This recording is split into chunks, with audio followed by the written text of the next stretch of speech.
அதுக்கடுத்து ஜமால் முகமதுங்கிறவர் திருப்பூர்லேருந்து கேட்குறார், திருமணத்திற்கு முதல் நாள் நலுங்கு தொட்டு வைப்பதற்கு மார்க்கத்தில் அனுமதி உண்டான்னு கேட்குறாங்க. நலுங்கு தொட்டு வைக்கிறதுனா என்னன்னு எனக்கு தெரியலை. ஆனால் திருமணத்தை ஒட்டி செய்கிற சில சடங்குன்னு நினைக்கிறேன். திருமணத்துக்காக என்ன செய்வாங்க, அந்த மருதாணியெல்லாம் தடவுறாங்களா, தான் இருக்குமா, சந்தனத்தை தடவுறது, அது மாதிரி செய்கிறாங்க போல இருக்குது. முதல் விஷயம் வந்து இஸ்லாத்தில் திருமணத்திற்கு என்ன கண்டிஷன்னு சொல்லியிருக்குது. அதை தவிர திருமணத்துடைய சடங்குகள் நீங்கள் எதை சேர்த்தாலும் இஸ்லாமிய திருமணத்தை குறை உள்ளதை நீங்கள் கருதுறீங்க. பிற மதத்துடைய கலாச்சாரத்தை காப்பி அடிக்கிறீங்க. எதுக்காக நலுங்குன்னு எனக்கு தொட்டு வைக்கிறேன்னு நினைக்கிறேன். சந்தனத்தையா எதை எடுத்து அந்த மாப்பிள்ளைக்கும் பொண்ணுக்கு தடவுவாங்க போல இருக்குது. அப்படின்னா என்ன, அது திருமணத்துடைய அம்சம் மாதிரி நினைக்கிறாங்கல்ல.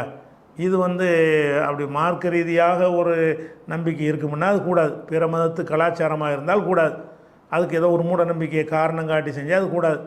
அப்படி இல்லாமல் சும்மா ஒரு ஒரு வாசத்துக்காக வேண்டி கலராக இருக்கட்டும் மருதாணி விட்டால் நல்லா இருப்பாங்கன்னு அப்படி ஏதாவது செஞ்சிங்கன்னா அது கூடும். அது என்ன செய்கிறீங்கன்னு பார்த்து தான் சொல்ல முடியும்.